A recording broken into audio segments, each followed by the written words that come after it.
Are you looking for a screen-free alternative and you're thinking about getting a Yoto player? Here's what you need to know. First off, this one here is a third generation Yoto player. It can be found on Amazon.ca or you can get it on the Yoto website directly.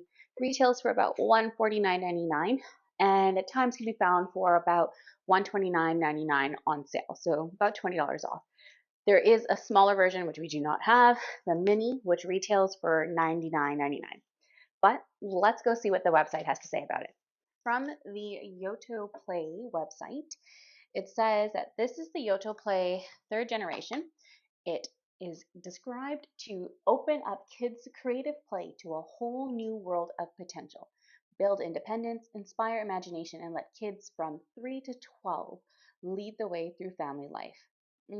Okay, the description's not really giving a lot on what I can do with it, or at least why would I want this? Here are some of the features though. So as it says, it's for ages about 3 to 12 plus. It includes endless free audio. This is true in part, but I'll get to why it's not what I thought it sounded like. There's a nightlight, and as you can see, there's a clock on the interface. The website also explains that the Yoto player puts kids safely in control of their learning, listening, and play, which I would agree with.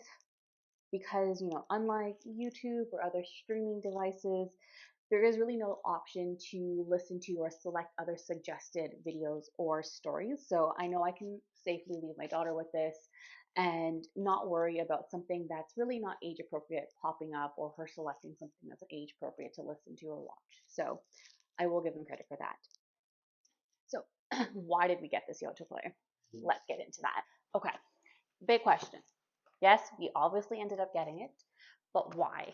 So at the time, we've had it about for 5 months now. So at the time, it was around the holidays, and I was looking for a gift for Christmas for my daughter, who was almost 3.5 years old.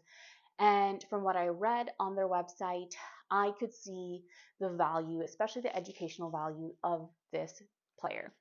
I wanted to get her a gift that would grow with her, something that would also really grow that love and enjoyment really for storytelling, and she already loves music, so really just to bolster that and have something she can play with independently to play music. And truthfully, I really wanted to sneak some learning in. Whenever I can find a way to have an educational element to any toys or activities, I'm all for that, and that is what I felt that the Yoto player, it really checked off these boxes for me. And the card collection itself also seemed to show how it supported all that. There was opportunities to grow with it, love for music, love for stories, and there was educational elements. So I really saw how this could enrich my daughter's learning and be a perfect addition to our home. The other piece, though, safe to say I was a little influenced in buying this because a lot of the parents and mom accounts that I trust and follow were using it. I've seen almost every account that I love was using this, especially around the holidays. Many of them were expressing how happy they were that they had given their player to their child before Christmas.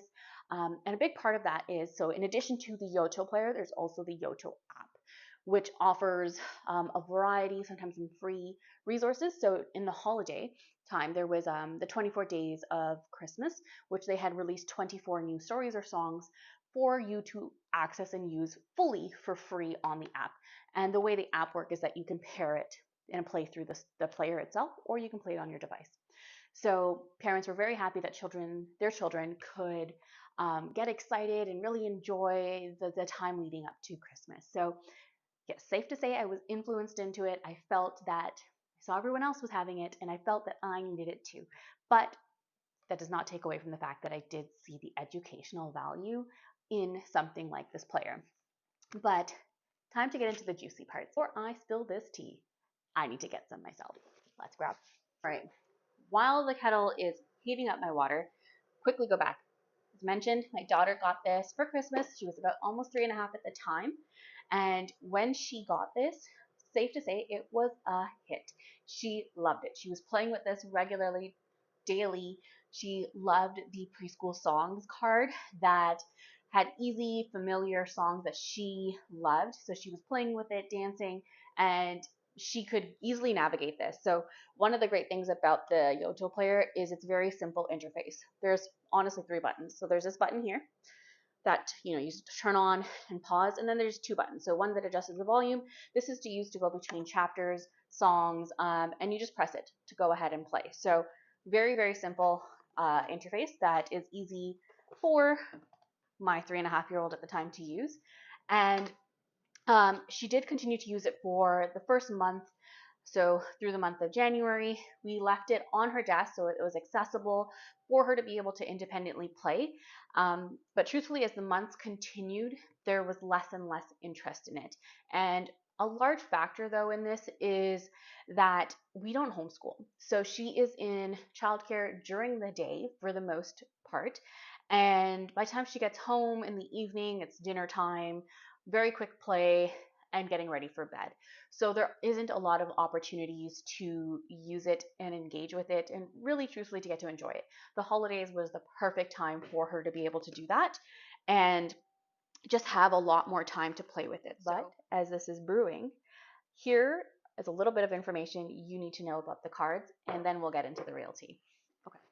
So the Yoto cards ours are stored in this very sleek case, very thin, and she can easily unzip it, and it holds our full collection. We have quite the collection right now, and although this is filled with cards, there may be about 2 that she really goes to all the time. So the first is this one, which is Songs from the Playground. It's very jazzy with really cute songs in it. And this one right now, I don't have the image because it's a make your own, but we had downloaded from the 24 Days of Christmas the preschool songs. That one I found is really sold out quite often, so I was happy to be able to download that for free onto the Make Your Own. The other set that she really likes is actually this series. I will say this is a bit advanced for her. It isn't within her age range on the website, which you'll see they do put age ranges for their cards. This is the human body, but she seems to really enjoy the storytelling in it. So it talks about things from the respiratory system, the organs, the immune system, which she also seems to really like. Is what the series looks like. And maybe she just enjoys bugs and germs, but she's a 3-year-old. Doesn't surprise me. I will say that some of them are too difficult for her. Even the ones that I think she would have had an interest for, like Winnie the Pooh or The Hungry Caterpillar, I was just really too ambitious and reached for these stories because she had an interest in the plushies or even in smaller clips, videos that she's been watching. But I think it was just too challenging for her to just sit there and stare at the player because really you would just have it playing in the background and a pixeled image would show on the player itself. Sometimes it's a bit too difficult and she just loses that interest. If you are considering investing into a lot of cards, check out the Yoto Club. It is a subscription, and at first I did subscribe, but I almost instantly canceled it. It seems like a great deal, but it shows these are the cards that you can get. You get 2 credits a month, and you can get these cards from the Yoto Club library. And I looked at the library and there were cards that I was interested in, but at least for me, it wasn't immediately clear how the 2 credits work. It says, you get access to it, you can use your 2 credits to get these cards. However, once you subscribe and you see the full library, each card has a number of credits that you need to be able to redeem it. And the cards I wanted required a lot of monthly credits to be accumulated to get that. And it wasn't something that I saw of a benefit. I would rather just wait. Sometimes they actually have sales on their website for cards. So I just canceled it and decided to opt out of it. I don't know. Maybe I did it wrong. I was looking at something incorrectly, but just for me, the subscription didn't work. Maybe it's something you're interested in if this is something you're looking at over a longer term. But that's also an option. And now my tea has brewed. Let's get into some tea. Ready for the tea. Let's go down and break down the pros and cons of the Yoto player. Let's start with the good news first. Pros. I would say, which I've already alluded to, it's a great screen-free alternative that you can listen to stories, hear music without the accompanying visual. However, on the same note though, it can be a challenge for children, especially younger children like my daughter, to remain engaged with just the story. There is a pixelated image, but there isn't a motion-based visual aid that accompanies the story. So that can be a bit of a challenge. Another pro is, as I said, it is child friendly in its design. Not only is it durable, this is very well built and it's managed to withstand the wear and tear of a 3-year-old's play. It's very simple to use and they can do so independently. These are the really two main operating buttons. They rotate, they push, very simple. I also have the parental controls that I can deal with through the app itself that allows me to actually remotely control the device through my phone.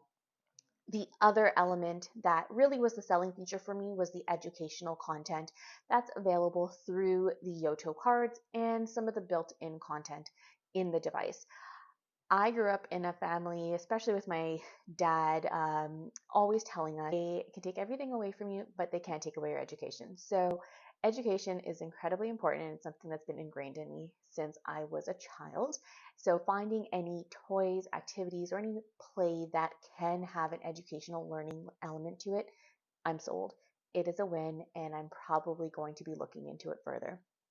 The last pro I would say of this is that it's compact in a sense. The device itself I wouldn't describe as lightweight or compact. It can be quite heavy and bulky. The mini is smaller and I would say is more travel friendly, but I'm referring to the compactness of the actual case, the compactness of the stories. So the cards are easily stored in something very thin and sleek. I have seen other story telling devices that have the cartridges or cards that hold the stories are very bulky and big and require a whole other storage system just to house them. That would be the top benefits or pros for the player. Let's get into the cons, the realty. The biggest one is the cost. I would say at $149.99, this isn't considered an accessible or an affordable play option, especially for many families in Ontario. I would say that, yes, it is a one-time purchase for the device and that is the biggest upfront cost, but the cards also can add up. They can range anywhere from $8.99 to $12.99. You can find them on sale. You can find them cheaper, but you do need to continue to purchase cards. I know it does advertise as having, unlimited kind of sounds built into it, but that takes me to my next con, that a lot of the content that is built into it, the podcasts, the radios, channels, are very European or US based. I struggle to find Canadian content, especially for my 3.5 Canadian slash Caribbean influenced little girl. I would love to have more Canadian and Caribbean music, stories, things of that sort as an option in their library to select from, but it is quite limited. So bear that in mind. I did find that as a source of frustration for me with hearing a lot of the stories or music being very European or US driven. The last con I would say, which I briefly mentioned too, is it's audio only. What I mean is, it is a great screen-free alternative, but one of the things I thought, and I did search around for and try to find an answer to this before purchasing, was that the pixel images that show, I thought would change kind of, not in a motion-based, but would change as different characters were introduced or different things were happening in the story. Winnie the Pooh, there would be a picture of him on a tree in a pixelated form, granted, but that wasn't the case. The pixels really do only change when there's a change in chapter or a change in song. So when it moves to the next segment in the actual story, so where you would switch this and move to the next chapter, move to the next song, that's when the pixel image change. And I did find that making it a bit harder for my child to stay engaged, but it still is a screen-free alternative. Now, who would I recommend this to? Let's get into more an adult-sized chair in my kitchen table. All right, now time to answer the million-dollar question as I'm at my kitchen table. Who would I recommend the Yoto player for? Before doing that and spilling the true tea, let's set the mood with some crackling fire. I'm gonna pop it in and it starts. Turn it up so you can hear it. It gets quite loud, so mute this if you don't need it.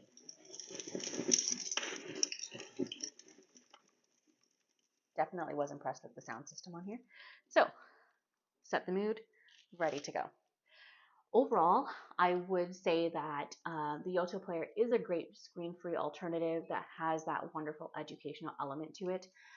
I really wouldn't describe it though as a device that you need for your child to introduce more learning and education into your home and build a love for storytelling. I would say that this isn't a need to have or must have, but a nice to have device.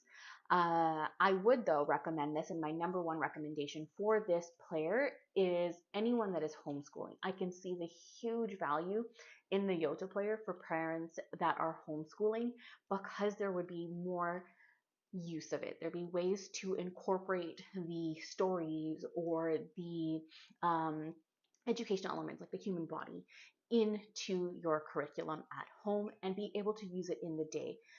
If you're like me though, and you're working full time, your child's in childcare full time, and there isn't going to be many opportunities to really use this right now, I would say it's safe to pass on this and not feel guilty that or feel that I need to have this or my child's going to fall behind. I think it's safe to say if your child's going to be coming home in the evenings, getting a quick amount of play in and getting ready for bedtime, it's a safe pass and don't feel guilty and influenced to buy this. Um, I would say though that Yoto Player overall, it is a wonderful way to learn and there is some value in it. However, I don't think it uh, was the right timing for me to introduce it to my daughter. She is over 3.5, and as I said, the use is decreasing. We're not seeing it as much. And I could have waited a few more years to introduce it and really build on anything she's learning in school. So, building on those interests and her attention span would be much longer than it is at a 3-year-old. If you have a 3-year-old, you know what I'm talking about. Right now for us, play-based learning is what's working, and it is definitely a win in our household when you do play-based learning, and I can't say the Yoto player offers that. It isn't something that we can really play and learn through. You can listen and learn, but there really isn't a play element. Um, there are some dancing and music that you can play along with, but I wouldn't say the stories or the educational series right now is a way to play through learning. But if you're considering it, you're not sure about it, I do hope this review and this breakdown of the Yoto player was helpful. And in case you haven't heard, P.S. It's Mira.